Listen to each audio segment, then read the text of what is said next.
dar início, então, mais uma palestra nesta Semana da Matemática, em homenagem ao nosso especial professor de matemática, Júlio César de Melo e Souza, mais conhecido com o nome de Malbotan, talvez.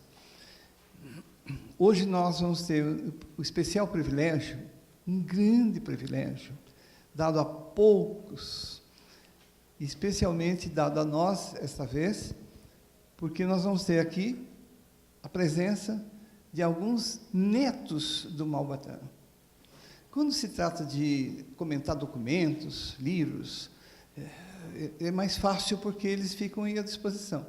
Mas os netos é memória viva, e eles vão nos contar hoje exatamente coisas que não estão nos livros, em nenhum documento, sobre o avô. Por isso eu peço que venha aqui o primeiro deles.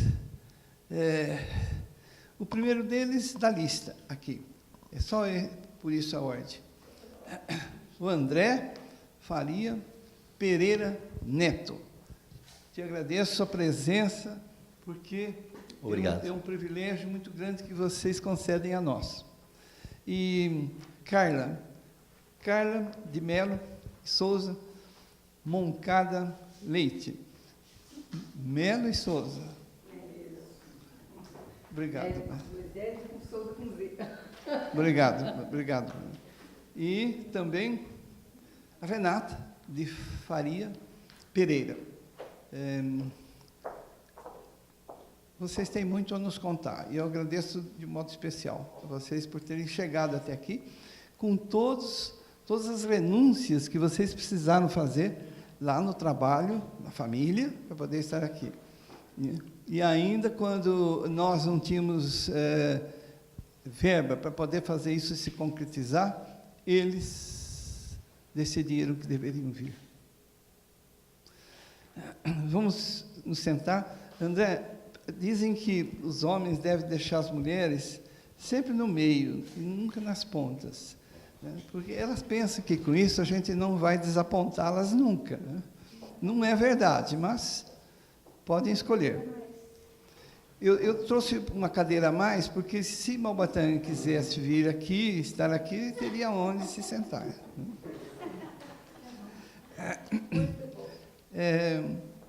Vocês preferem fazer...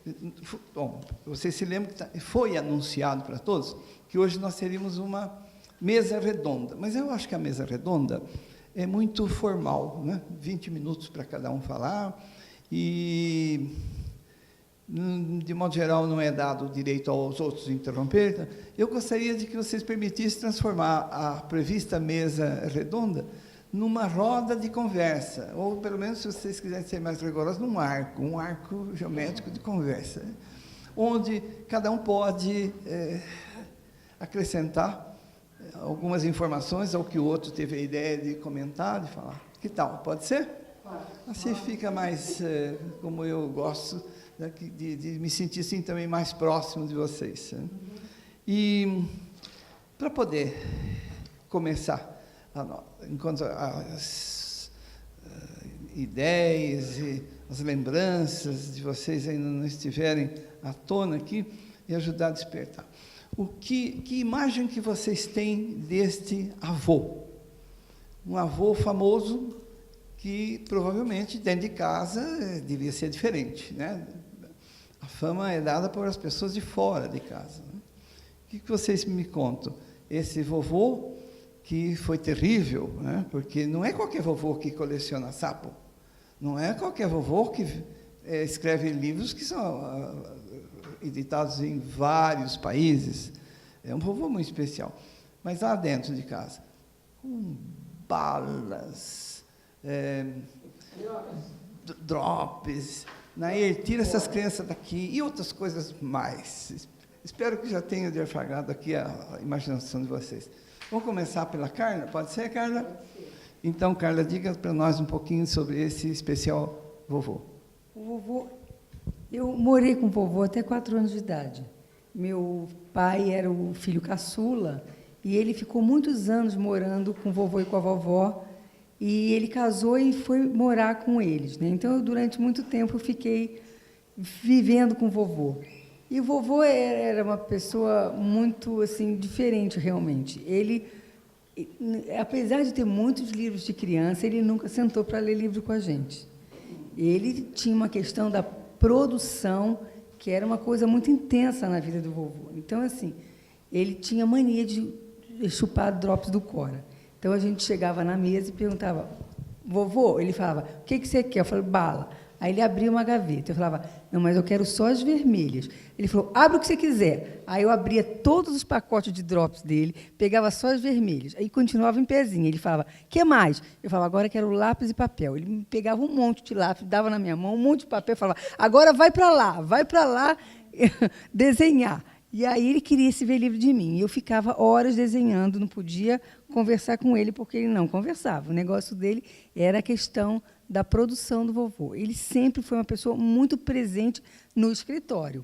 Então, a gente chegava na casa dele, subíamos no escritório, dava beijinho, ele abaixava assim de lado, dava aquele beijo, voltava a produzir, e a gente saía do escritório. O escritório era assim o lugar, né, o sagrado do vovô. Assim, dia de Natal, o vovô descia sempre descalço, porque ele não usava sapato. Você tem sempre a imagem dele descalço, descia na hora do almoço. Essa história de ficar conversando com família antes, família depois, não. Era na hora do almoço, da ceia de Natal, ele descia e conversava, né? E ele sempre, com essa coisa de estar sempre produzindo e lendo. Ele tinha uma coisa muito que ele falava que ele lambia a cria, que era um termo que ele usava muito. Então, ele fazia um livro e ele ficava relendo o livro. Ele dizia que ele ficava lambendo a cria, que nem as cadelas, quando tem filhinho, lambem, ele também ficava relendo os livros que ele escrevia. Então, ele ficava horas no escritório, ou ele estava escrevendo, ou ele estava lambendo a cria. Então, era uma coisa muito, né, presente dele. Bom, eu tive pouco convívio com o vovô. Nós morávamos na Ilha do Governador e o vovô morava na Gávea com a dona Nair. E essa minha avó, a ela, a gente deve tudo, até a própria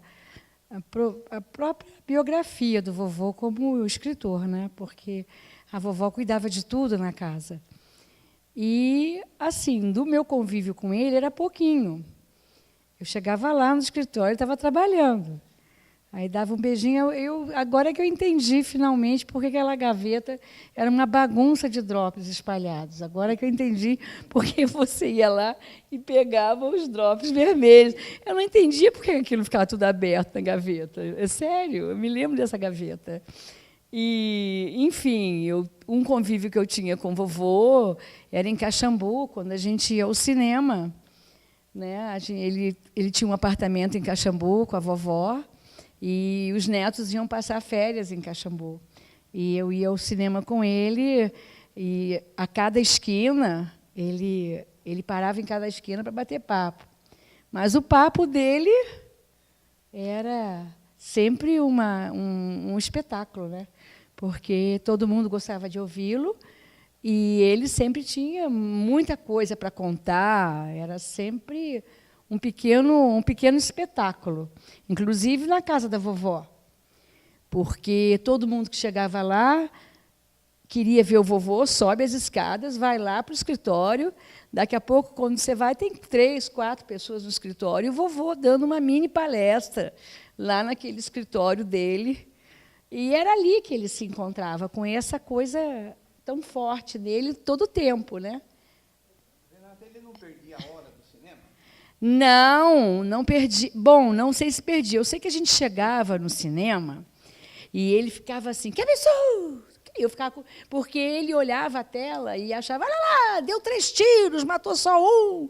Então, ele comentava alto o cinema. Né? Mas o cinema tinha 3 gatos pingados, era um poeira danado do cinema. Né? Depois ele saía do cinema, tomava o cafezinho, procurava ver se tinha um joguinho de bicho por ali, e a gente voltava. Né? Mas eu, como a vovó Nair, claro, porque a vovó Nair muito mais, você, quando caminha do lado dele, você caminha do lado de uma pessoa Então, em cada esquina, vinha uma pessoa cumprimentá-lo, né? E você ficava ali do lado da celebridade, né? Para responder a mesma pergunta, boa tarde, meu nome é André Pereira. Não sei se todos sabem, o vovô Júlio teve 3 filhos, 2 filhos e uma filha, e eu e a Renata somos filhos da filha, e a Carla é filha do filho mais novo. Era o Sérgio, a Sônia e o Ivan. A Carla é filha do Ivan e nós 2 somos filhos da Sônia, né? E eu sou o único neto do Malbatã que seguiu carreira acadêmica. Eu sou professor da Fundação Oswaldo Cruz e tudo isso. Então eu sou professor da Fundação Oswaldo Cruz, acabei doutorado, pós-doutorado, publico artigo, participo de congressos, tenho uma vida acadêmica. E o que eu queria sempre ressaltar é que meu avô publicou, em 50 anos de vida literária, 111 livros. Ele publicou 111 livros.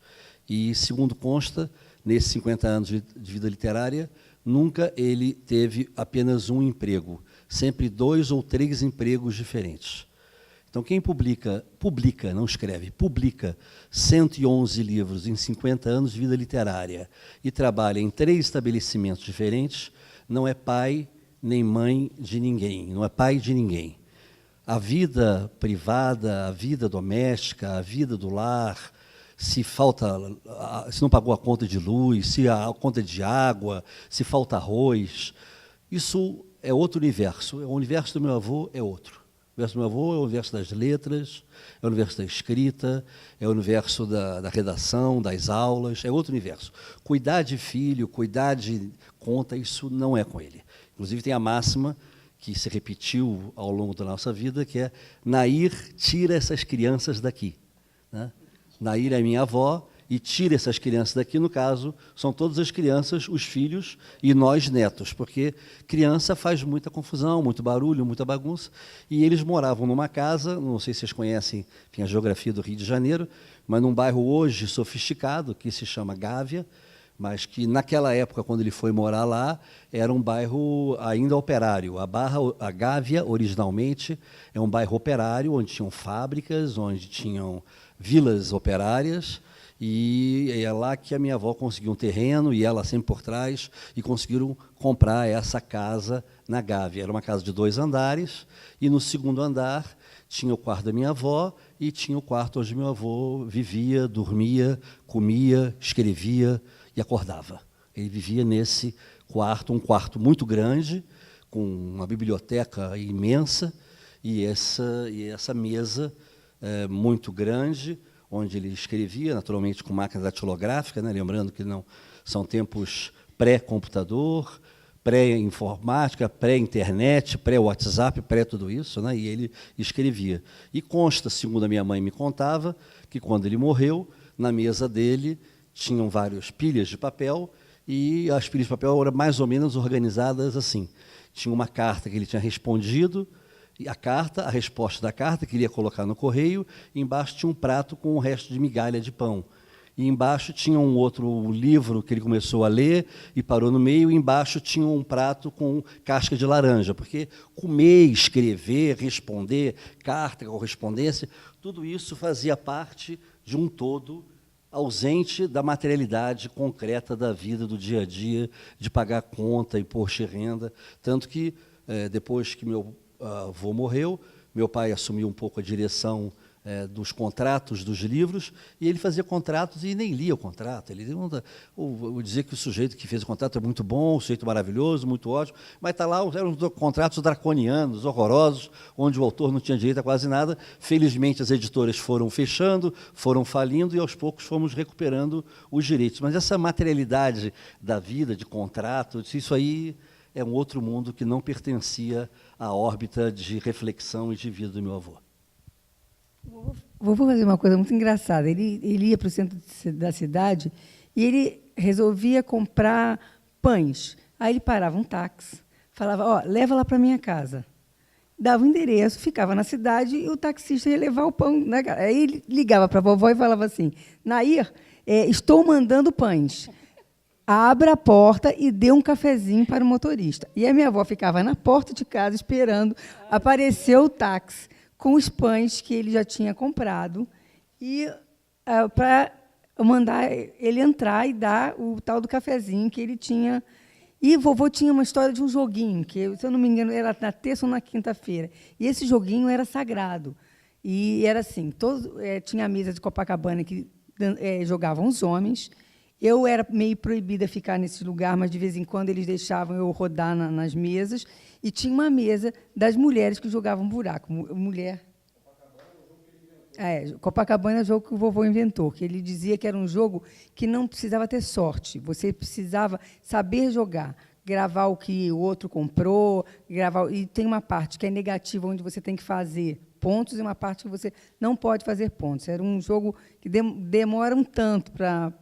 E ele jogava, e principalmente nessas terças que tinha joguinho, ele comprava na Colombo, que é uns pães, e mandava os taxistas de levar. Então, a vovó já sabia que eu ia chegar comida que o vovô tinha comprado na cidade. E ele, uma vez, mandou cachorro. Né? Ele comprou um cachorro no centro da cidade e parava o táxi e mandava entregar o cachorro em casa. Entendeu? E aí a gente ficava esperando o taxista levar o tal do cachorro que ele tinha comprado. Ele tinha adoração por presunto, muita adoração por presunto, adicção por presunto e por doce. E ele tinha adicção por presunto e por doce. E lá no Rio tem essa confeitaria Colombo, que é uma confeitaria muito tradicional, e várias vezes a gente presenciou ele chegar em casa e dizer para a vovó algo mais ou menos assim: Nair, aqui estão os direitos autorais dos livros que eu acabei de receber. Troquei tudo por doces. Mas a conta mesmo de gás, de luz, telefone, isso aí não era com ele. Aí a vovó ficava apavorada, porque realmente revoltada, porque ele tinha trocado os direitos autorais por doces, que é o que ele gostava, e pronto. Quer dizer, ninguém deixa o Lorenzato falar. Vai, mestre, fala. Quer dizer, o vovô realmente tinha uma telha a menos, era um homem super criativo, excessivamente a mais. Mas a dona Nair, nessa biografia do Malba, ela exerceu o papel, aquele obscuro, que ninguém conheceu, mas o alicerce total do vovô. Né? Tem a história que ele metia a mão no bolso e, ganhei, fui lá. Ele tinha aquele negócio de Nair, assim, Nair, estou arrasado, não tenho dinheiro, Nair, esse negócio, Nair, essa expressão Nair. Então, eu vou lá, ia lá no centro, numa editora onde ele trazia o dinheiro de alguma coisa que ele tinha vendido, um conto, e o dinheiro vinha amafronhado dentro do bolso. Está aqui o dinheiro amafronhado, para você ver o quanto ele era alheio a essa questão. Por quê? Porque tinha a vovó Nair dando todo o apoio a ele, certo? Me permitam, por favor. Eu queria consultar principalmente você, o pai. Vamos trazer o Rafa aqui? Rafael, por favor, nos conceda esse privilégio. Não tem importância que ele não chegou a conhecer o vovô, mas ele representa a outra geração, né, que já conheceu bastante histórias sobre esse bisavô. É isso? É verdade. E vai levando essa história toda agora para a Amazônia, onde ele trabalha. Né? Já. Eu quero fazer perguntas para vocês a respeito de coisas que vocês falaram. Eu acho fantástico, assim, né? A pessoa, em 50 anos, editar 111 livros significa que foram mais de 2 por ano, né? E aí eu fico pensando, recentemente me formei na faculdade, né? E para escrever 50 páginas na monografia, demorei 2 anos, foi um inferno. E o cara escrever 111, editar 111 livros, numa época onde não tinha internet, não tinha Ctrl+C, Ctrl+V, não tinha Google, não tinha Google Acadêmico, não tinha Cielo, não tinha nada. Né? É um negócio assim surreal. Realmente, para a pessoa... Eu imagino, né? Ele morreu, meu pai tinha o quê? 15 anos, né, pai? A gente conhece só de ouvir falar e tudo, mas a gente imagina que, com certeza, ele não deveria olhar o boletim dos filhos, nem ir na reunião do colégio, nem reunião de pais e mães. Ele devia fazer só isso. Né? Então, E para a gente é um super orgulho, para mim também, desde moleque, a gente falando no colégio que bisneto do Malva, ninguém acredita e tudo. Aí a gente está contando essa história pessoal aqui porque são curiosidades, que é até a proposta do nosso encontro aqui, né? Tratar mais da pessoa e menos da obra, né? Mas, de toda forma, a gente fala mal dele, mas todos nós temos muito orgulho do Malva, obviamente, né? Apesar de todas as críticas, né? A mãe do meu pai e da tia Renata, a vovó Sônia, que já está velhinha também, ela sempre reclamou muito, né, da ausência do pai, tudo isso é real, né? Mas, quer dizer, não dá para ter tudo na vida também, né? Você vai ter um gênio, um pai gênio e o cara... Eu tenho certeza que o Einstein também não era um bom pai, porra. O Newton também não devia ser um bom pai, entendeu? Então, meio que... nem bom aluno, pois é. Então, essas coisas tem que saber pesar, né? A gente morre de orgulho dele, mas tem que ter a visão crítica também da entrega que ele teve à profissão dele e a entrega que ele tinha à família dele, né? No caso aqui, o interesse do encontro é falar um pouco mais da parte pessoal, né? Tem uma história que a Carla talvez saiba dizer melhor, porque lá na casa da vovó Nair, na Gávea, tinha uma figura especialíssima, que era a Zezé, que era a moça que cuidava da casa com a vovó, né? E uma história que ninguém sabe é que o vovô jogava no bicho. E a Zezé carregava o jogo do bicho do vovô aqui no peito. O vovô dava o jogo, escrevia, e lá ia a Zezé, lá na esquina da Arthur Araripe, não é isso, Carla? Levar o jogo do vovô quase todos os dias, não é não, Carla? Então, tem essa prosa aí muito engraçada para contar. Eu queria que vocês explicassem o que é esse jogo do bicho, porque muita gente não viveu isso. O que é isso que faz jogo na esquina? Que jogo é esse? Eu não sei jogar o bicho, mas eu sei que tem lá 1 milhar, não sei o que, um número que todos os dias é sorteado, e você vai dar a sua aposta lá na esquina, num papelzinho. Certo? Então, você tem um sonho, você tem uma intuição. Você joga na dezena, ou joga na centena, ou no milhar. E cada número de dezena é correspondente a um animal. Por isso chama jogo do bicho. E é um jogo que, segundo o vovô, era muito honesto. Porque se você ganhava, você recebia. Não tinha problema de não receber. E meu pai herdou, tudo que acontecia em casa assim, comprou um carro, joga no bicho a placa do carro. Um número do telefone, joga no bicho o número do telefone. Tudo era jogar no bicho. A gente jogava no bicho com frequência. A diferença do jogo do bicho para a loteria, a primeira diferença é que você escolhe o número. Você chega para o bicheiro, que é um cidadão ou uma cidadã que é apontador do jogo do bicho na esquina, no Rio de Janeiro continua tendo isso em vários locais, e você fala, quero jogar o número 327. Aí você, quanto? R$10. Aí você quer jogar 327, R$10. Você guarda aquele papel, aí fala, para o jogo de que horas? Porque normalmente tem um jogo que roda de manhã, um de tarde e um de noite. Tem jogo 3 vezes, 4 vezes por dia. E aí, à tarde, se o jogo roda às 2 horas, às 2h15, já tem um papel colado no poste com o resultado da cidade inteira. Como que aquele papel chega lá e como que aquele número é sorteado, ninguém sabe. Eu sei que aquele número é sorteado. E se o seu número é o 320, jogou R$10, aí tem um dinheiro que você ganha. Né? A outra coisa é que não te esconda, eles não pagam imposto de renda, não é da Caixa Econômica Federal, não é nada disso, e você escolhe o número. E meu avô chegou a publicar um livro sobre o jogo do bicho, que está ainda, enfim, a ser reeditado.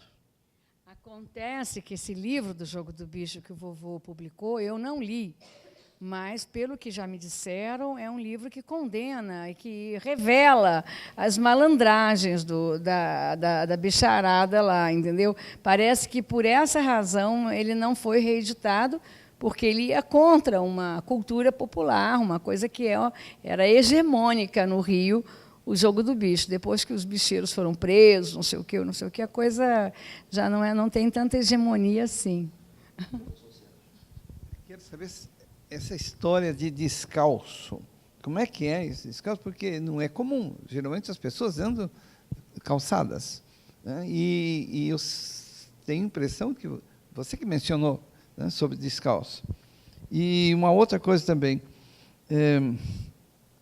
você falou em livros editados. Eu queria que vocês falassem alguma coisa a respeito dos livros escritos, mas não editados, né? Se é que vocês têm informação. E a última é que eu gostaria de saber essa história de Malbataan e os leprosos. Pode ser? Posso lançar o desafio para vocês três? Não, se você escutou o que eles contam, né? Fique à vontade, viu, Rafael? Bom, eu vou começar pela versão descalço. O vovô, ele chegava em casa, a primeira coisa que ele fazia era tirar sapato. E isso é uma coisa que é uma herança, que na minha família também ninguém usa sapato. A gente brincava que assim, a gente sabia quem estava em casa, porque a vovó morava numa casa de escada, e todo mundo chegava e largava o sapato na escada e ficava em casa descalço.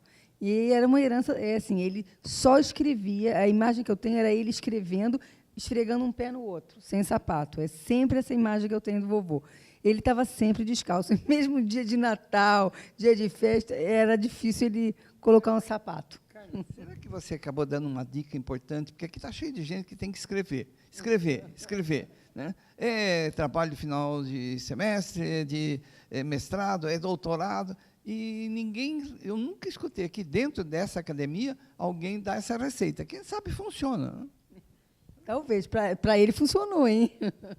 A mamãe dizia que ele ficava descalço porque as forças da inspiração vinham pela terra. Né? Isso é uma conversa, né? Porque o vovô era cheio de conversas, cheio de histórias, ele era muito criativo, é isso. Agora, aquela história do leprosário, a gente não sabe. Eu não sei por que ele escolheu o leprosário, os doentes de hanseníase, para promover. O que se sabe é que ele quis ajudar os doentes de hanseníase, porque era uma doença discriminada, e ele realmente dedicou-se muito. Agora, eu, pessoalmente, acredito que ele se dedicou a isso porque o meu avô era muito caridoso. Ele era um homem muito bondoso de coração. E ele tem uma moral cristã muito forte em tudo que ele escreve. Ele era, digamos, um professor da moral, do bem, da misericórdia. Falava em Deus todo o tempo, né? Talvez por isso ele tenha essa perenidade nesses valores humanos tão fortes. Então, talvez isso o tenha movido a ajudar esses, que eram talvez os mais penalizados pela sociedade na época, porque eles eram muito discriminados. Então, lá no Rio, havia uma colônia de Curupaiti, onde os leprosos viviam separados, eles não podiam viver com as suas famílias, e ele começou a trabalhar lá, e construiu aquela revista Damião, para promover e divulgar e acabar com todos os preconceitos relativos a essa doença. E disse à mamãe que a revista Damião se deve ao nome de um dos doentes de Curupaiti. Eu acho que o movimento dele é um movimento de caridade por conta da celebridade que ele representava no Brasil, né? Ele tinha uma missão também de caridade. Acho que é por aí. Não, sobre essa passagem do vovô em relação aos leprosos, eu costumo dizer, porque eu vou, frequentemente eu faço palestras aqui a colar sobre o meu avô, eu acho que o meu avô era, como o Sérgio, também já copiando o que o Sérgio já falou, o meu avô era um homem além do seu tempo. Né? Antes de falarem de interdisciplinariedade, o meu avô já fazia a interdisciplinariedade. Antes de falar de matemática viva ou de etnomatemática, meu avô já fazia etnomatemática, então, mas não chamava dessa maneira. Né? E antes de se falar contra o preconceito e o estigma que caía sobre os leprosos, e ainda cai sobre os leprosos, ele se desdobrava para participar, para ir dar aulas de maneira gratuita, e palestras em leprosários no Rio de Janeiro e em todo o Brasil. Então, eu acho que ele é um homem acima do seu tempo. Eu acho que, realmente, a Renata tem toda a razão quando ela fala de um cunho moral. Nos livros do meu avô, eu acho que tem sempre uma reflexão moral, né? Tem uma passagem, o professor Sérgio pode até me lembrar, avivar a memória, no Homem Calculava, que o califa lá manda ele fazer uma conta, e aí o Beremiz fala assim, olha, essa conta não é boa para os olhos de Alá, porque essa conta gera fome, essa conta leva à miséria, e uma conta que leva à miséria não é boa aos olhos de Alá, e se não é boa aos olhos de Alá, eu não vou fazer. Então tem esse limite na moral, na vida, no fim da fome, da miséria, tem esse limite muito forte na vida do meu avô. Agora, isso não quer dizer que ele tenha sido... Né, a minha mãe se ressente muito, que uma vez ela contava para a gente uma história muito viva, que meu avô comprou uma máquina de costura para a empregada dele, mas para minha mãe mesmo ela nunca deu nenhuma máquina de costura. Mas isso é um detalhe do humanismo dele. O humanismo dele era, talvez, da porta para fora, né? Não era para a porta para dentro. Isso aí já é um... Hã? Não, as empregadas, a maior parte deles é os filhos, né? Os filhos, né? Eu, inclusive, ouso afirmar aqui que pelo menos pela minha mãe, não sei para o pai da Carla, mas minha mãe isso virou quase que um recalque, né? Porque minha mãe é muito ressentida com o fato de não ter tido um pai, né? Então, isso virou um problema psicológico muito forte da minha mãe, e que ela está viva, mas ela vai, enfim, morrer com esse problema, porque esse problema não tem solução, né? Então, eu acho que é o... Agora, em relação aos livros, nós estamos hoje, eu não sei quantos livros pela Record, né? Foram 111 livros publicados, mas eu acho que tem um pouco mais de 10%, deve ter na minha conta, a última conta que eu fiz, tinham 14 livros publicados pela Record, quer dizer, um pouco mais de 10%. Né? O Homem Calculava hoje deve estar na ordem de uns 8 ou 10 edições circulando no mundo, né? fora do Brasil, né? E inclusive em alguns países já do mundo oriental, já na Turquia, já na Coreia, né? Meu avô está chegando na Coreia, está chegando na Turquia, está chegando na Sérvia, né? E na Eslovênia, né, que fala essa outra língua, e tem também uma edição de um dos idiomas que se fala na Índia. Então, o Homem Calculava está circulando por aí. Eu mesmo comentei agora com o Sérgio, que eu tive agora passando uma semana de férias no Uruguai, entrei no supermercado, e na hora de pagar a conta, tinha aquele quiosque de livros que tem às vezes em alguns supermercados, e eu fui olhar o quiosque, tinha lá O Homem Calculava no quiosque de livros do supermercado de Montevidéu. Então, o livro do Homem Calculava está circulando por aí, como eu costumo dizer, indo aonde o meu avô nunca foi. Em matéria de pirataria, é um show, né? Com O Homem Calculava, isso vai ser um trabalho bem grande para a família e para a editora brasileira tentar arrumar a bagunça no mundo, né? É pirataria com livro impresso, pirataria com O Homem Calculava, você baixa ele inteirinho na internet, enfim. Mas essa história da nossa mãe, segunda filha do Malba, é que toda mulher, mulher, né? Nós mulheres sabemos como a gente exige dos nossos pais, né? A gente quer a atenção do pai, a gente quer tudo do pai, né? E realmente o vovô estava em outra, completamente em outra, o tempo todo. E quando eu ia até lá, ele não dava atenção. Quando a gente comia naquela salinha de comida da vovó, ali perto da cozinha, a vovó tinha uma mesa pequenininha, assim, de 4 ou 6 lugares, acho que era de 4 lugares. O vovô chegava, a comida estava posta.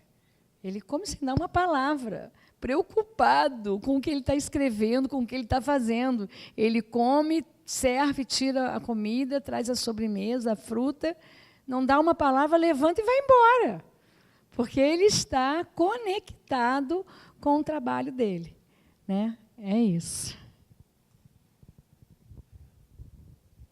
Pois é. Talvez isso explique um pouco como é que esse autor especial conseguiu tempo para fazer o que ele fez. Porque, normalmente, as pessoas não têm, né? Tem que ser tem que desempenhar outras atividades do dia a dia. E vocês não mencionaram a quantidade enorme de cartas que ele respondeu. Mais ou menos.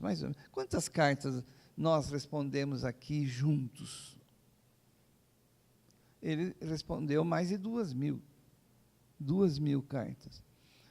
Sendo que metade foi uma avalanche, porque ele escreveu um livro que se chamava Numerologia. E aí despertou a atenção de muita gente que mandava carta para ele com o nome, data de nascimento, para ele fazer a numerologia dessa pessoa. Foi por isso que ele disse que ele se arrependeu de escrever um livro, um só. E era justamente esse daí, mas não por causa do conteúdo do livro, mas por causa das consequências que deu uma avalanche de cartas. Mas fora disso, cada vez que ele passava por uma cidade fazer palestra, ele acaba herdando adeptos, e vários escreviam para ele. Então, ele acabou tendo uma enormidade de cartas, várias delas estão aqui no acervo, muitas delas. Sobre as cartas, porque eu quero voltar aos livros não editados. Bom, antes das cartas e dessa coisa, eu queria aproveitar aqui, né, uma gravação importante, a beça.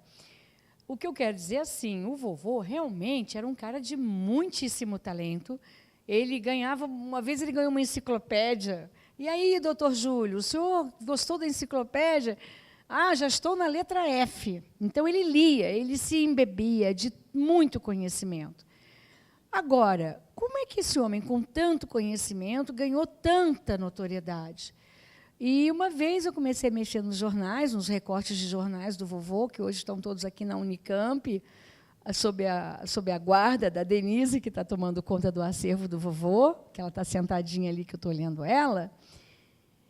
É jornal de toda a parte do Brasil, do interior de São Paulo, do interior de Mato Grosso, do interior do Piauí. Então, eram os tais diários associados a quem o vovô vendia os contos, e esses contos eram repetidos pelo Brasil inteiro durante 20 anos, com aquela figura que ninguém sabia quem era, Malbataan.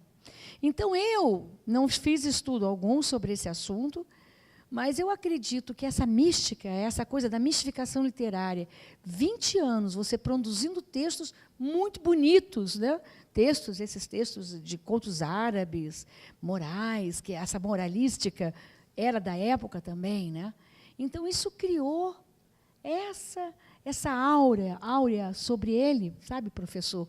E quando ele veio a surgir como Júlio César, professor de matemática, ele também não deixou barato, porque ele tinha uma eloquência, uma simpatia, uma beleza. Lá em Caxambu, ele dava palestra no salão de festas do edifício Eli. Né? Quando Malbataan ia dar palestra no salão de festas, o edifício Eli bombava. E lá ia ele, botava aquele jaleco, vovó Nair sentava na primeira fila ali, e ele ia contando histórias sem parar. Né? Agora, então, tem essa trajetória de 20 anos como escondido nos milhões de contos, assim, sei lá, 200 de contos que ele escrevia para os jornais e que depois ele colocava nos livros, depois ele repete num livro aqui, repete num outro livro ali, né? E depois essa aparição dele nas palestras. Por isso que eu acho que... E o talento, por isso eu acho que ele virou essa estrela, entende?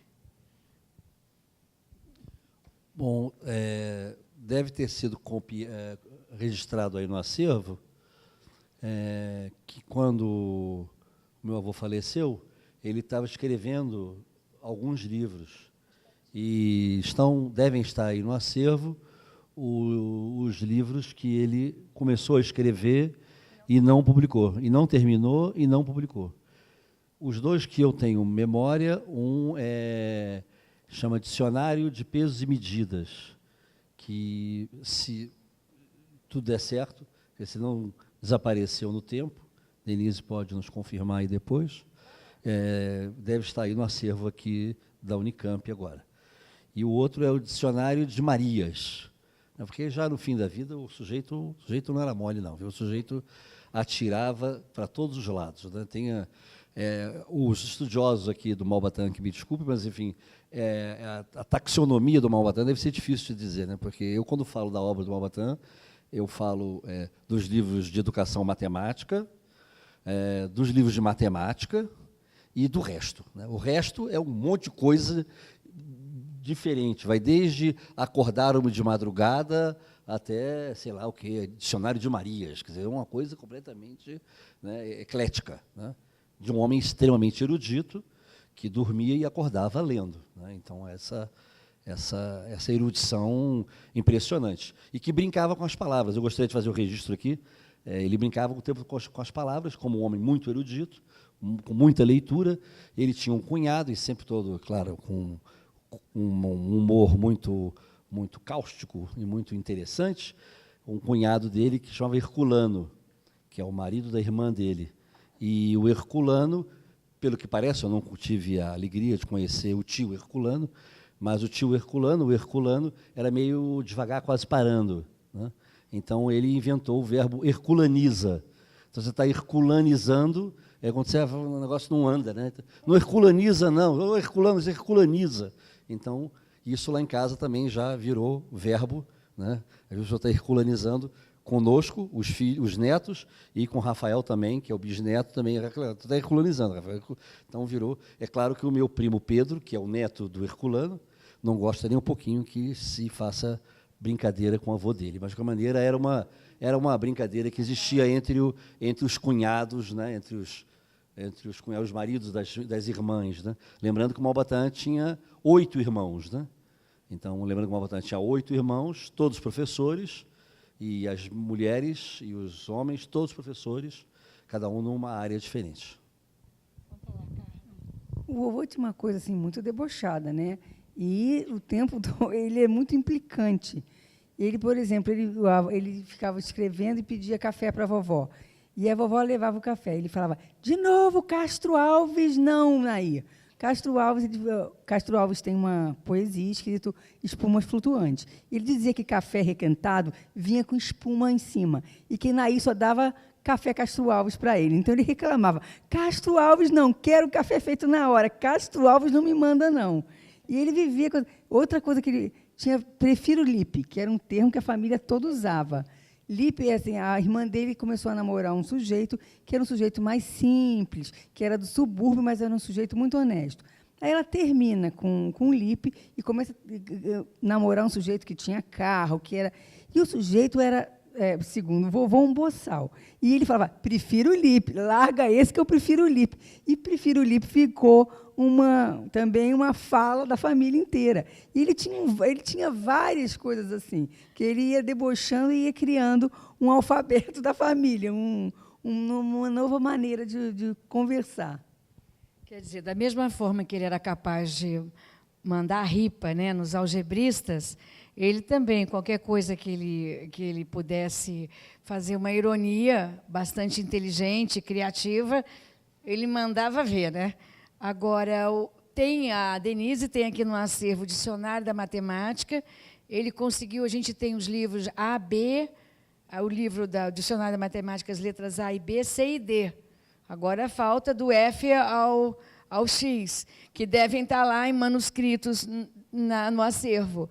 Ele também tem um livro aqui no acervo, A Lua, porque o vovô morando na Gávea, um belo dia, fizeram um planetário da Gávea. E ele resolveu ser membro, participante do planetário da Gávea. E ele ia ao planetário porque ele gostava de estudar os astros. Então, ele tem uma coisa com a Lua, além desse da Maria. E certamente tem outras obras inéditas aí, né? Manuscritas lindos, porque ele escrevia a caneta, e eu já vi esses papéis, e com lápis de cor, coloria, quando tem um título, ele bota o lápis de cor verde, lápis de cor vermelho. E sobre isso, quem quiser ver, tem na exposição que está aqui atualmente, está aí para vocês poderem curtir isso que ela acabou de dizer. Ele fazia e exigia que os alunos fizessem o caderno numerado, página por página do caderno, com um círculo, o número da página da aula com um círculo, embaixo mudasse de cor e pusesse o título da aula e, em seguida, a aula. Né? E, de vez em quando, ele passava em revista. Não, hoje não vou falar nada. Hoje eu quero passar em revista. Quero ver seu caderno, quero ver seu caderno. Certo? E aqueles que ele gostava, que ele preferia, ele carimbava dizia ele que estava escrito em árabe, Malbatan, em árabe. Eu tenho um caderno desse, né? Então, um dia ele gostou de alguma coisa que eu fiz e ele carimbou. Esse Malbatan está escrito certo. Eu já consultei mais. Ah, tá bem. Pingo é que é controverso. Tá. Ele bota um pingo. Bom, uma pergunta que vocês podem não responder. Não sei por que se faz, então, mas eu quero fazer. Existem mais documentos que não estão aqui na faculdade? E se vocês me responderem que sim, que eu acho que é o que corresponde à verdade, o que nós precisamos fazer para reunir mais documentos do que nós temos aqui? Eu acho o seguinte, se vocês vão divulgar esse vídeo, eu acho que todos do Brasil que têm algum documento sobre o vovô deveriam se dirigir aqui ao acervo, porque nós vamos fazer desse lugar um lugar de referência, de pesquisa, de estudo sobre o Malbataã. Então, aquele que guarda um documento em casa, faz essa caridade, traz para cá.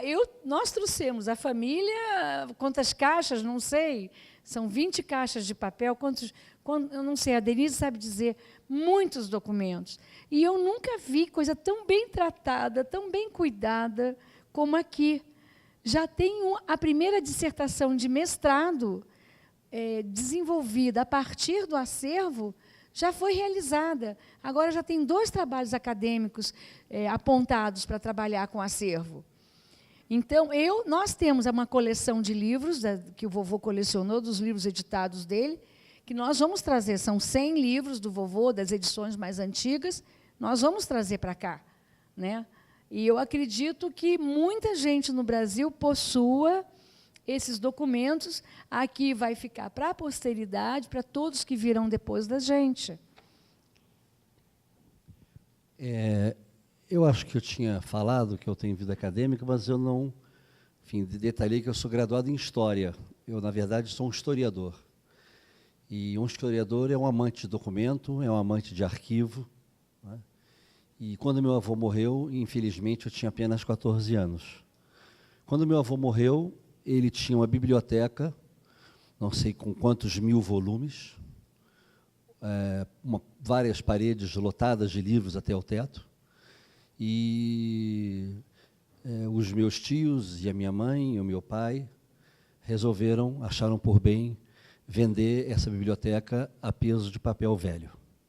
Essa biblioteca foi toda vendida, toda desmembrada, toda vendida, e só restauraram esses documentos que estavam nestas famosas caixas que a Renata mencionou. Essa casa de 2 andares da Gávea foi vendida depois da morte do meu avô. A casa foi demolida, a casa não existe mais. No lugar da casa, hoje existe um prédio, na rua Arthur Aripe, 43, seu nome 43, na Gávea, quase em frente ao shopping da Gávea, no Rio de Janeiro. E essas caixas foram para a casa da minha avó, que acabou comprando um apartamento no Flamengo.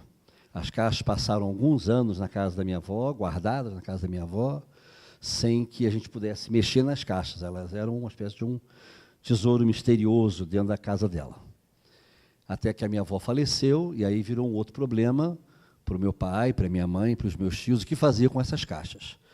Como nem meu pai, nem minha mãe, nem meus tios têm formação de história e nem de arquivologia, e, por outro lado, guardam um enorme ressentimento em relação ao pai que eles não tiveram, eu acho que eles estavam, na verdade, querendo se ver livres daquelas caixas. Então, o meu pai conta, e essa é uma história que ele contou várias vezes na nossa vida, que ele ia andando pela Rio-São Paulo, e, uma bela hora, viu uma placa de Queluz.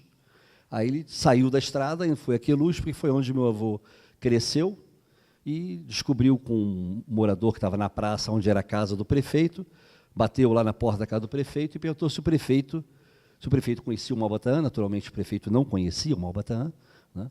E se sabia que o Malbataã tinha crescido em Queluz, naturalmente o prefeito também não sabia que o Malbataã tinha crescido em Queluz, e se ele não queria o acervo. Aí o prefeito, claro, quero o acervo. Então, lá foi o acervo para Queluz, e assim, a família se viu livre daquelas caixas. As caixas foram lá para Queluz.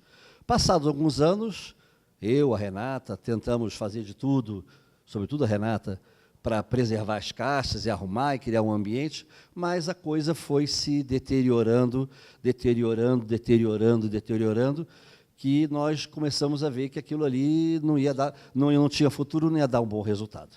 E a Renata, então, numa atitude extremamente ousada e heróica, cabe registrar para a posteridade, no popular, sequestrou as caixas, né?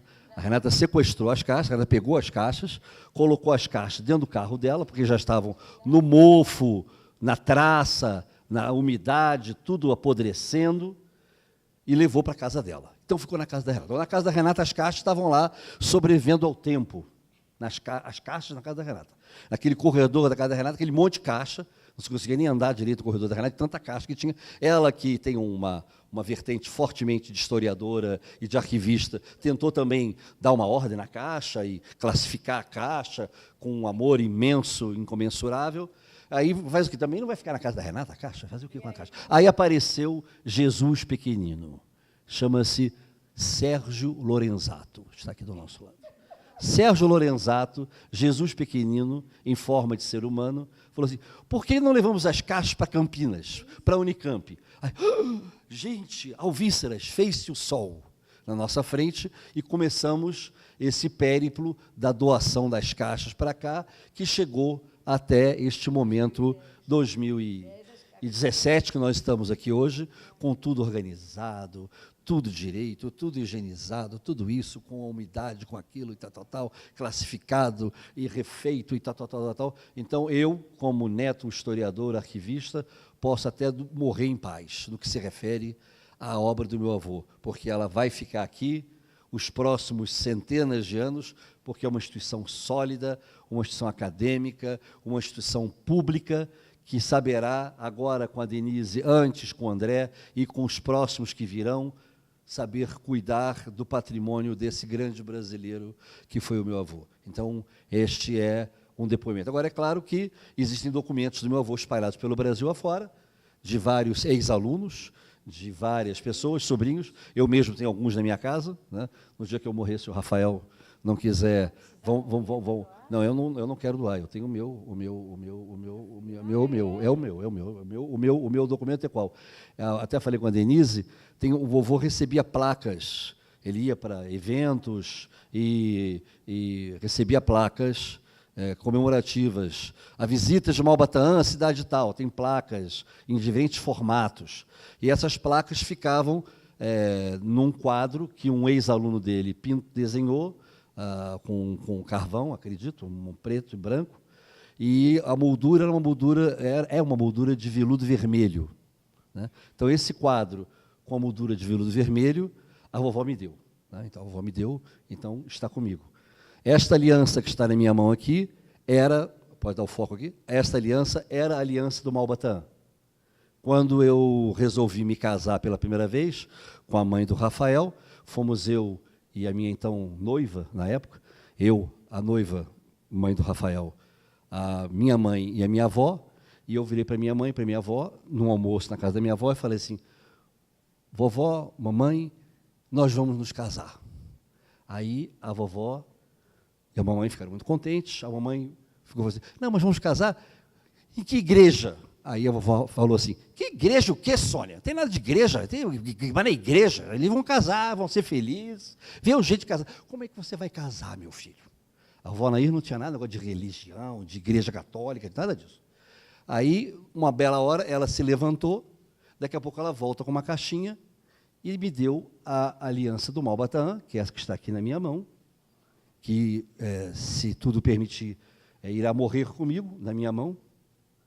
E a aliança dela, ela deu para a Dulce, a mãe do meu filho, que está aqui do lado, de presente de casamento, né? Então, isso aqui é um documento que não vai para o fundo da terra, não. Quando eu morrer, Rafael, você, por favor, tire a aliança da minha mão e traga aqui para o acervo da Unicamp. Muito obrigado. A história é assim. Quando estava lá em Queluz, com o acervo do vovô, aquilo estava numa casa do final do século XIX e que chovia dentro. E eu ia para lá para tentar fazer alguma coisa, um projeto cultural, arrumar um patrocínio, para poder salvar o acervo. E eu estou contando esse detalhe que eu me lembro daquela. Eu tenho fotografias disso. Teve um dia que caiu uma tempestade. Uma tempestade. Era um sábado, uma sexta de tarde, tinha uns baldes.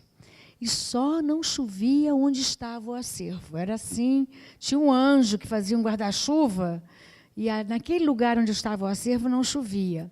E nesse acervo tinha a carteira de identidade do vovô. E havia um arquivista lá de Queluz, que era o guardião do acervo. E ele pegava coisas do acervo para fazer exposições do vovô em outras cidades por ali, por perto de Queluz. E a carteira de identidade do vovô sumiu. Nós não temos o original dessa carteira que o Getúlio Vargas deu para o vovô com o nome próprio, Malbataan, Instituto Félix Pacheco, papapá. Então, eu quero dizer aqui nessa gravação que quem quiser roubar documentos do Malbataan, quem quiser guardar documentos para fazer um mercado negro de documentos, pode fazer, porque ninguém vai comprar nada. Ninguém compra nada. Isso é invendável. Não adianta você, olha, eu tenho aqui um documento sensacional, você quer me dar R$3.000? Eu vou te vender esse pedacinho de Malbataan. O bobo que comprar vai morrer na praia, porque isso não tem valor monetário. O maior valor que tem é você pegar aquilo que você tem. André não, que ele tem essa coisa super pessoal com o vovô, tem todo o direito de guardar o que ele tem. O que restou dele. Eu fiquei com um sapinho desse tamanho. É a única coisa que eu tenho, um sapinho de ferro fundido. Bonitinho mesmo, pequenininho assim. Só isso que eu fiquei. Mas tanta gente guarda para quê? Pelo amor de Deus, para vender. Vender como? Para quem? Quem é que vai se beneficiar com a compra de um documento que pertenceu a Malbataan? Melhor fala assim, eu sou José, eu vim aqui doar a minha coleção que o meu pai guardou e deu para mim, essa coleção de revistas. Aí a Denise vai consignar essa doação aqui no acervo, vai colocar o nome daquela pessoa que foi aquela doadora, aquela pessoa generosa, para a cultura e para a memória do escritor, para a cultura do Brasil e para a memória do escritor. Ótimo. Talvez a doação desse pessoal todo que você pediu devesse começar por nós mesmos, né? Porque eu acho que se nós juntarmos o que nós temos sobre ele, o nosso centro de memória vai ficar muito... Os livros, isso é promessa. Precisamos fazer essa promessa chegar aos ouvidos do professor Alessandro Paixão, que é o atual coordenador do Centro de Memória, e que não pôde, ele está representado pela Denise, não pôde estar aqui. Mas temos, sim, interesse. Nós temos feito esse trabalho com pessoas que a gente sabe que tem, por exemplo, a coleção de revistas do Tico Tico. Né? O Tico Tico era uma revista infantil, na qual o Malbataan tinha contribuições. E nós não temos nenhum exemplar dessa revista aqui. Mas tem outras coisas mais. Eu queria lembrar uma coisa curiosa. Qual é o número da casa em que ele comprou? 43, estou falando agora com os professores de matemática. Me parece que é um número primo, né? Ok? Esse ano, 2017. Se você subtrair dele o ano em que foi lançado O Homem que Calculava, o livro, né, dá 79, que é um número primo.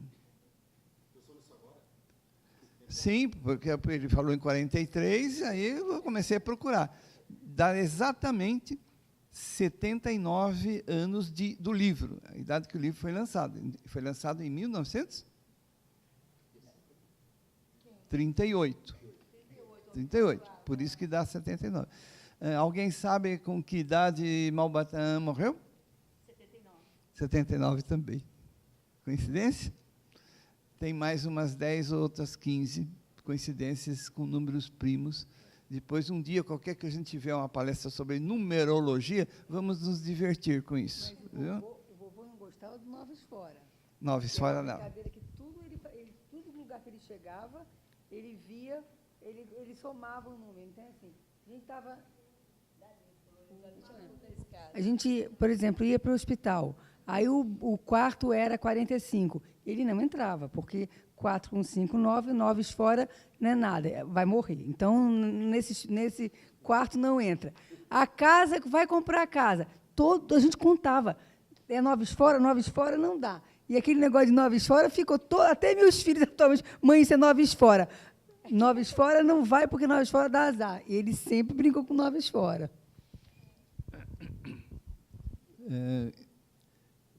Sem pretender calar vocês, eu pergunto para todos os que estão presentes, você não tem nenhuma pergunta que está ecoando dentro de você? É hora de fazer para eles.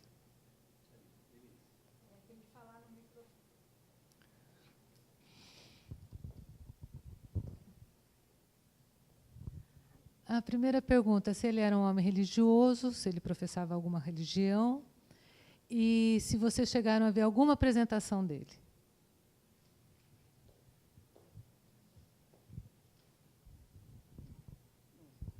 Eu vi uma apresentação que foi um caos. Ele fez uma apresentação no meu colégio e ele tinha uma brincadeira que chamava Pacatatu Cutianão. Repita comigo, Pacatatu Cutianão.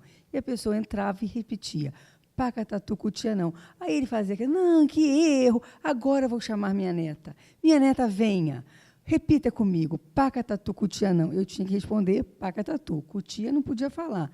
E eu falei, Pacatatu Cutianão. Bom, ele se jogou no chão, e eu ficava sem saber o que fazer. Eu falava, vovô, para com isso. Mas você me humilhou na frente de todos. Você não soube responder Pacatatu Cutianão. Você tinha que responder só Pacatatu. E eu fiquei arrasada. E o vovô ficou durante anos me falando, Pacatatu Cutianão, você tinha que falar Pacatatu. Como você não sabia isso?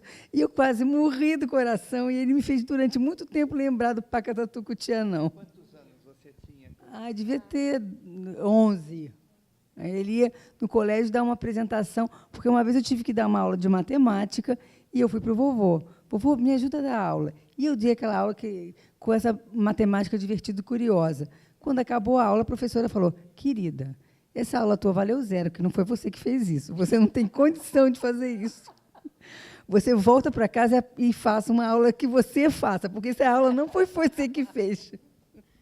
Olha só, o vovô, ele não praticava nenhuma religião, mas ele tinha um espírito ligado a Deus, voltado a Deus. Eu não acredito que o vovô fosse ateu. Não era possível, porque em toda a literatura dele, ele se refere ao onipotente, à misericórdia, a Alá.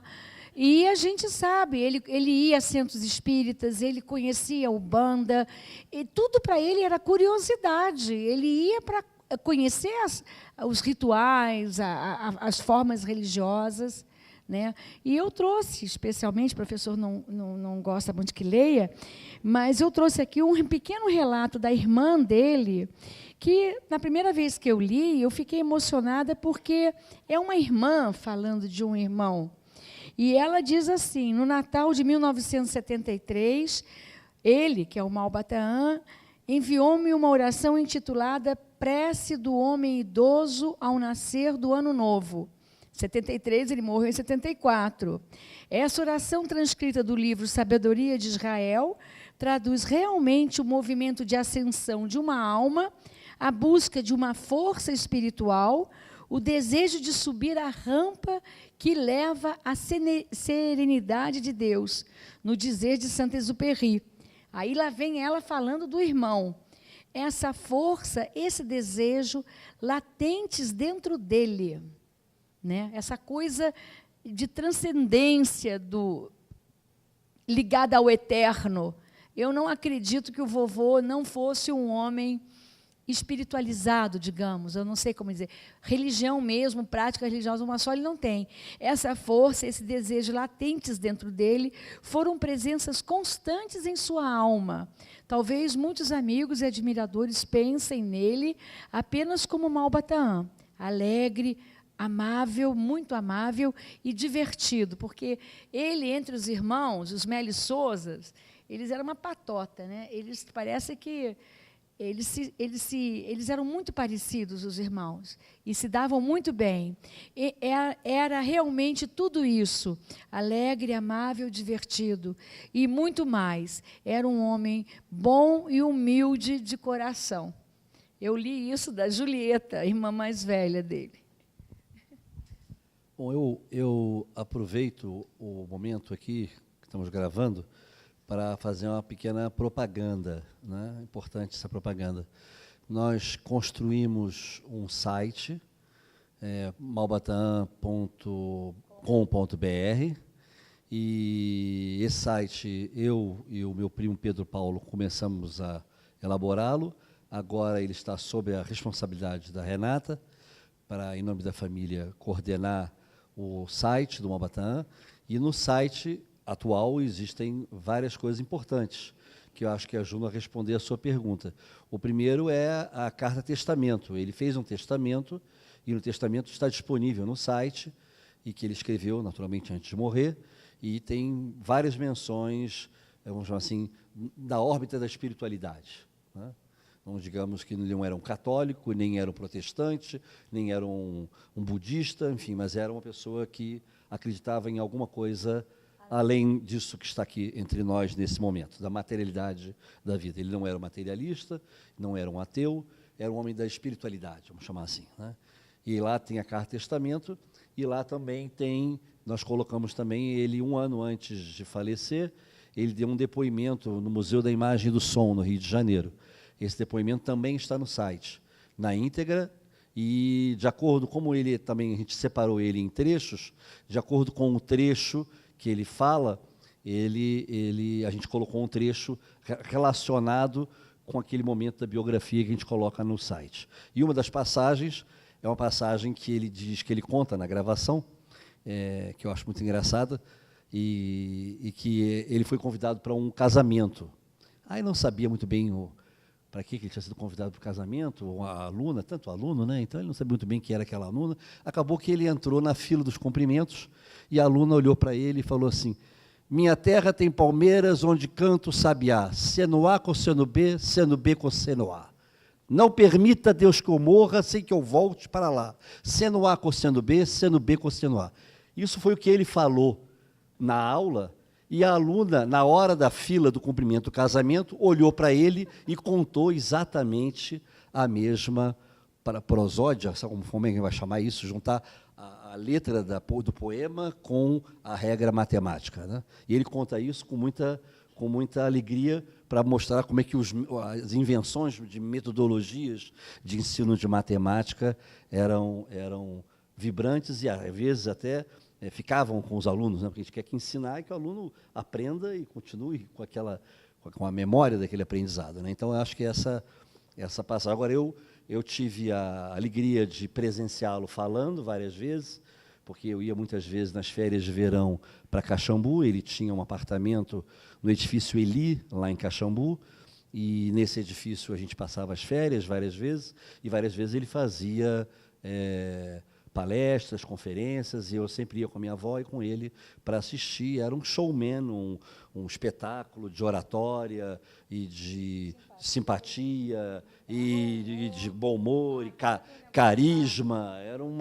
E os auditórios ficavam lotados, né, esperando ansiosamente pela presença dele ali. Cambuquira, quem conhece aquela região ali do sul de Minas, né? Cambuquira, Lambari, São Lourenço, ali, aquela região toda ali. Várias vezes a gente foi em vários eventos onde ele fazia verdadeiros espetáculos, né?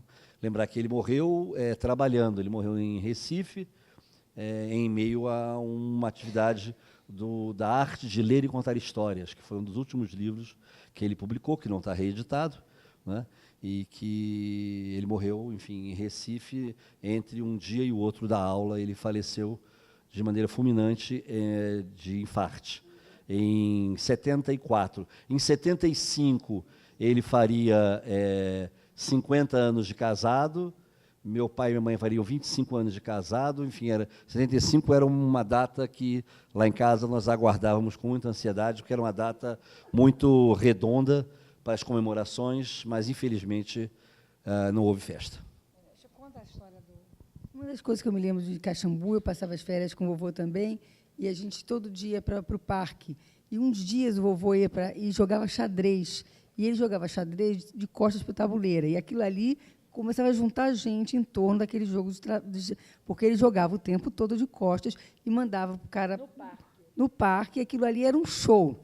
E a vovó ficava super irritada porque ele não ia perder a hora do almoço, porque aquele jogo demorava um tempão, e ficava todo mundo em torno vendo o vovô jogar xadrez de costas para o tabuleiro.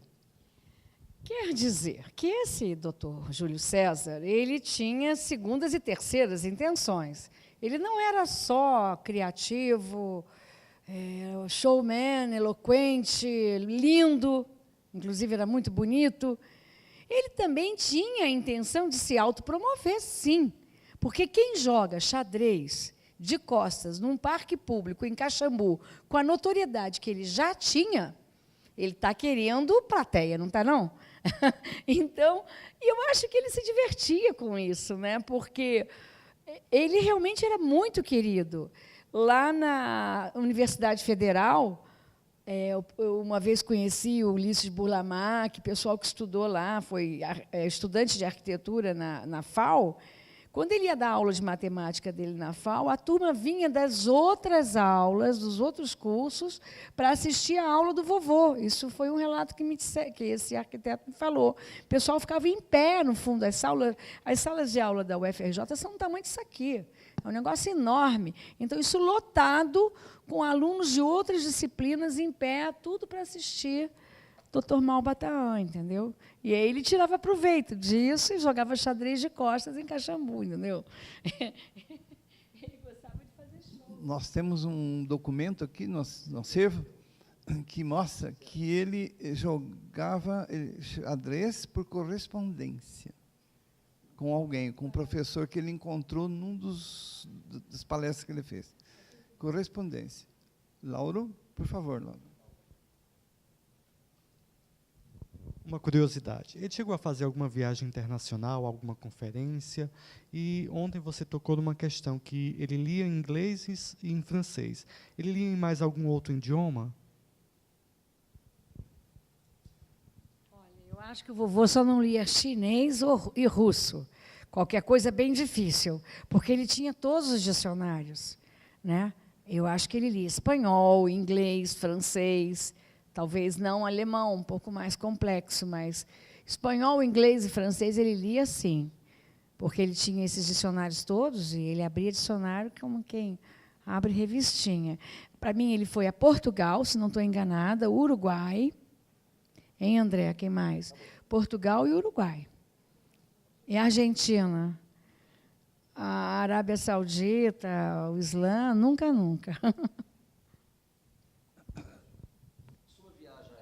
Sobre a viagem à Argentina, tem uma passagem na gravação, que eu faço mais uma vez uma propaganda aqui, que eu falei hoje para a Denise, que é formidável. Ele falou assim, o que eu faço é tornar a matemática divertida, criativa, imaginativa, mas os matemáticos, em geral, não gostam disso. Eles gostam da matemática difícil, enfadonha, um medo, um terror para os alunos. Agora, e eu falo de um jeito que todo mundo entende. Mas, e muitas vezes, pelo fato de eu falar de um jeito que todo mundo entende, às vezes eu sou desvalorizado.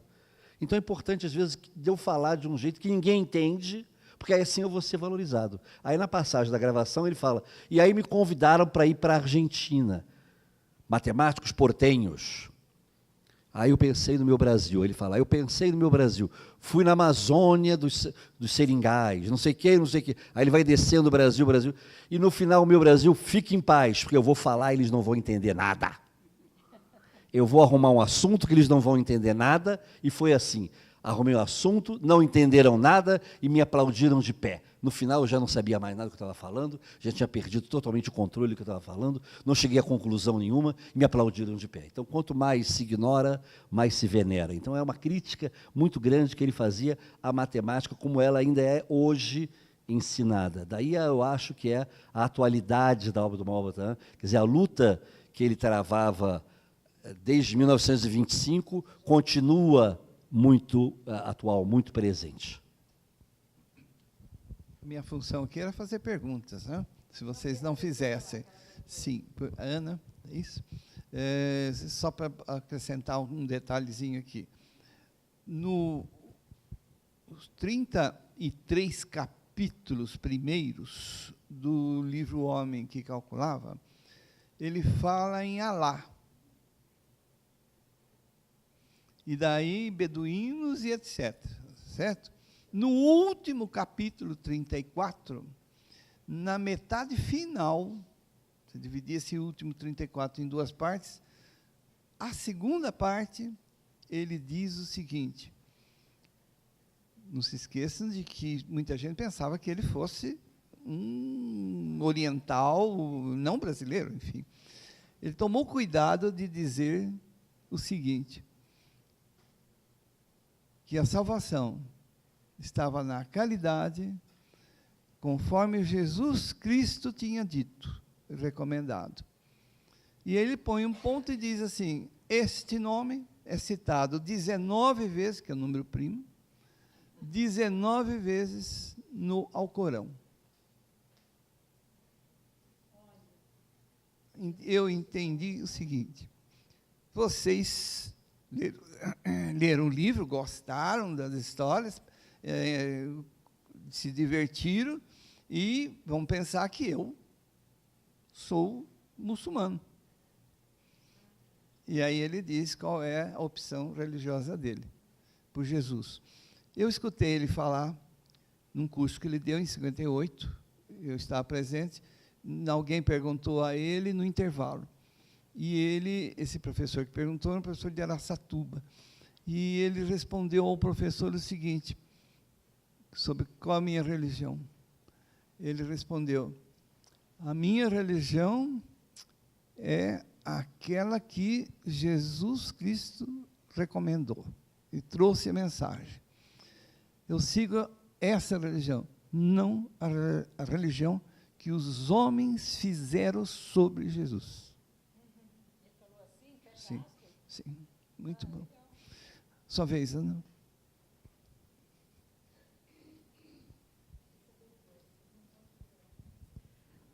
Boa tarde a todos. Bom, um comentário. Um comentário, então, Dicionário de Pesos e Medidas, alguns trechos do Dicionário de Maria. Não sei se a Denise chegou a ver, porque está naquela parte 7, mas está na divisão 7. Eu estou muito recente ainda nos estudos de Malbataã, fiz uma rápida pesquisa, li alguns autores, e, bom, esse seria o comentário, eu queria fazer algumas perguntas. A primeira é, se vocês teriam ideia onde está, que eu acho que não está no acervo, o manuscrito do Homem que Calculava, ou seja, o datilografia. Está no acervo? Se vocês teriam notícia da primeira edição do Homem que Calculava, porque o que eu vi que essa edição de 38 consta como a segunda. Eu não achei nenhum lugar que tem a primeira, e nenhum autor que fala disso, se vocês têm alguma notícia disso. E uma outra pergunta que sempre tem me fascinado, e que eu gostaria de saber a opinião de vocês, que conviveram com ele, do professor Loresato também, por que vocês acham que ele acabou, se foi só pela matemática, ou teve alguma outra coisa que o levou a escrever tanto sobre o mundo árabe, sobre o Oriente? Muito obrigada. Olha, eu acho que o Oriente é o lugar da matemática, né? A matemática, a ciência matemática tem a ver com a cultura árabe. E essa cultura árabe também, nos anos 20 e 30, era moda, né? no Ocidente. Então, ele deve ter unido essas duas ideias da cultura árabe ligada à ciência da matemática e ao modismo árabe, que essa coisa da Arábia, nos anos 30, era uma coisa muito desejada, que suscitava muita curiosidade. Agora, a primeira edição do Homem Calculava, nós, a família, não temos. Nós temos um primo, que é filho, neto de uma irmã do vovô, neto da tia Julieta, é o Pedro Paulo Salles, nosso grande amigo do André. Ele possui uma sala cheia de documentos do vovô e de muitos livros que ele mesmo comprou nos sebos. Talvez o Pedro Paulo, através do André, você consegue chegar no Pedro.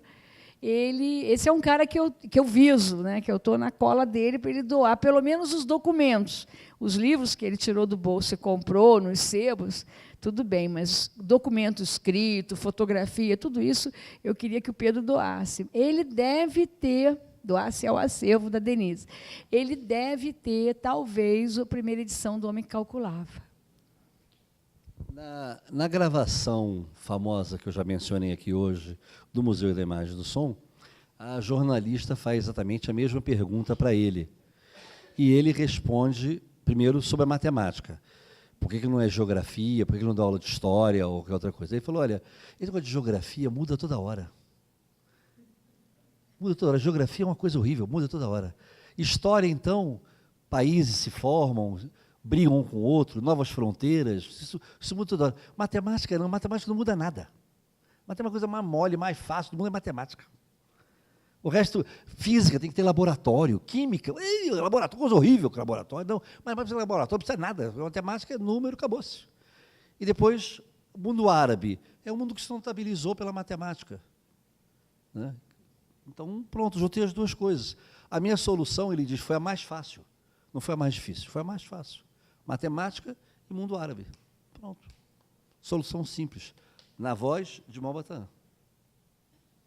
Agora, sobre a edição, realmente, não sei se o Pedro tem. Boa pergunta. Ana, não sei se vou responder a você, mas na época em que ele viveu, história de tapete voador, Ali Babá e os 40 ladrões, sem televisão, elas tinham uma força muito grande, essas histórias, e eram sempre orientais. Por outro lado, ele teve, Malbatã, na vida dele, um evento do chumbo, levou chumbo. Chumbo grosso. Então, que ensinou a ele de que não era interessante escrever artigo e assinar em nome de brasileiro. E ele resolveu, naquele dia, entender que tinha que fazer com um nome estrangeiro. E passou quantos anos estudando a cultura árabe? Mesmo em Caxambu, com os amigos dele, para poder escrever o que ele escreveu. Quem lê tem certeza absoluta que ele não só era oriental, como entendia, era estudioso, nomes e sobrenomes, e famílias, e costumes, vocabulário enorme. Então, foi uma opção que ele teve, provavelmente porque os artigos dele, como ele dizia, levaram chumbo, porque puseram um peso em cima dos artigos e não mexeram mais dentro do jornal. Acho que isso deve ter movido a ele a fazer diferente. Né? Como diz aí no poema da Rosana Biani, que ela fez uma biografia do vovô, como um poema, como uma rima, né? Ele tinha que encontrar uma maneira de ganhar dinheiro. E essa maneira de ganhar dinheiro que o vovô encontrou, talvez esse clique tenha sido lá no Pedro II, quando ele começou a vender redações. Né? E depois ele, pensando que pudesse ser aceito pelo editor desse jornal imparcial, assinou os contos, e o editor não deu a mínima bola para os contos dele, e aí ele pensou nesse Slade, R.S. Slade, às vezes é R.V. Slade, esse pseudônimo para os contos do Imparcial. Agora, a escolha de um personagem árabe Aí diz a lenda, não sei se é uma lenda, que ele propôs ao Irineu Marinho a criação dessa mistificação literária. O André conhece bem a gravação, não sei se esse depoimento está na gravação, e que, combinando com o Irineu, eles criariam esse personagem nos jornais, no jornal à noite. E ali saiu o primeiro conto na noite, que você disse que você descobriu esse conto, né, professora? Eu procurei a beça esse conto na Biblioteca Nacional. Eu vou... O primeiro conto? De 25? 1925? Ah, em 24. Então, que beleza.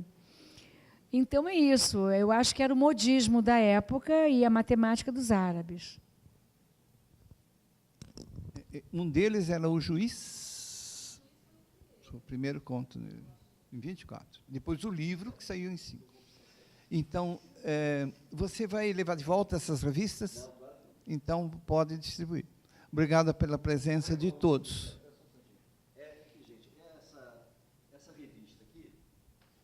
É uma revista da Biblioteca Nacional, lá do Rio de Janeiro.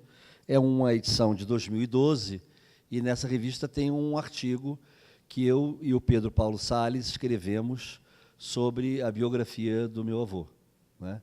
Então, eu consegui recuperar alguns exemplares gratuitamente, que foi assim, a sobra da revista, e trouxe aqui alguns exemplares. O Sérgio queria fazer um, já que eu trouxe só 8, alguns eu depositei lá no acervo, então tenho aqui 8, não sei como a gente vai fazer a distribuição aí para a plateia dos 8 exemplares aqui dessa revista, que tem esse artigo escrito por nós sobre o meu avô. Mas o artigo também está no site.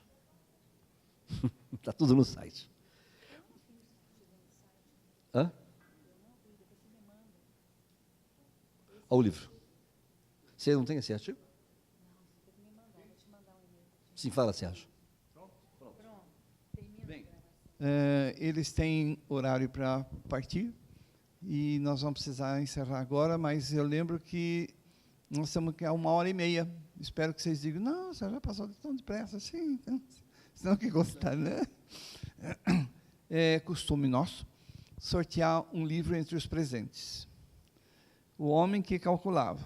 Se tiver alguém aqui que não queira ganhar o livro, né, que levante o braço. Então, neto, bisneto não vale.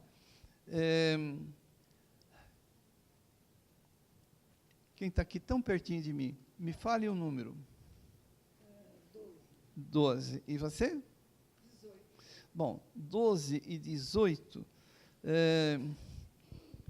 vai dar 30. Se nós dividirmos por 2, não vai dar certo. Não vai dar certo. Não deu certo. Se dividir por 3... Vocês estão entendendo o que está acontecendo com essa tabuada oral aí? Estão tentando fazer que eu repita um número que interessa. Eu vou fazer o seguinte, eu vou, entre aspas, sortear o número que a Carla me disse sem saber a quem se referia, que é o número 12. Quem que assinou essa lista de presença com o número 12? Está aqui na minha mão. Leia. Não, pode ler. Miriam, que seja muito útil para você e para os seus alunos todos. Viu? Se eu fosse...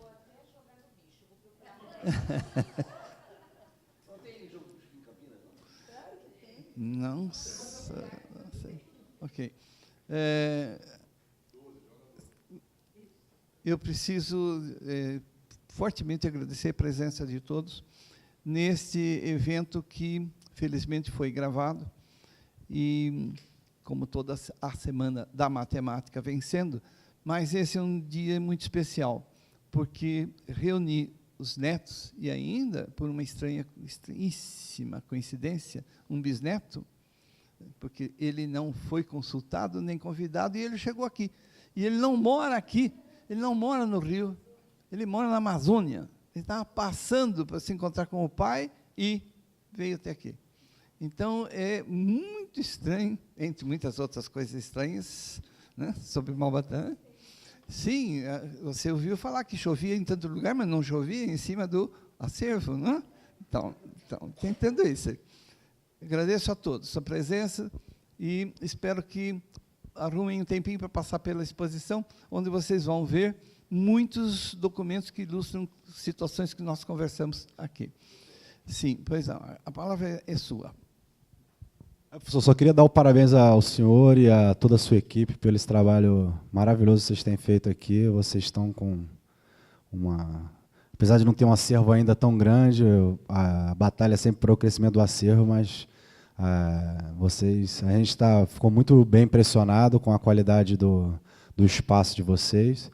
E eu, principalmente, fiquei muito impressionado com a dedicação que o senhor tem pelo meu avô, né? Por ter sido aluno dele, é um negócio assim intocável. Parabéns para o senhor e para toda a sua equipe, tá?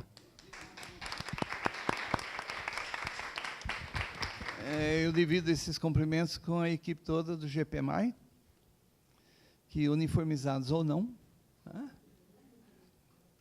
tem colaborado de modo especial para que nós consigamos fazer a de 2015, a de 2016 e agora a de 2017.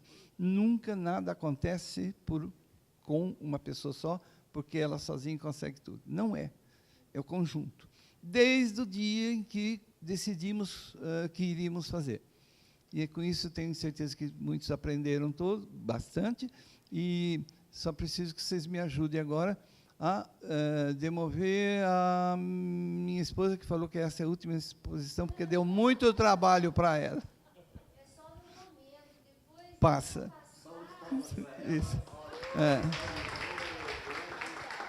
Obrigado.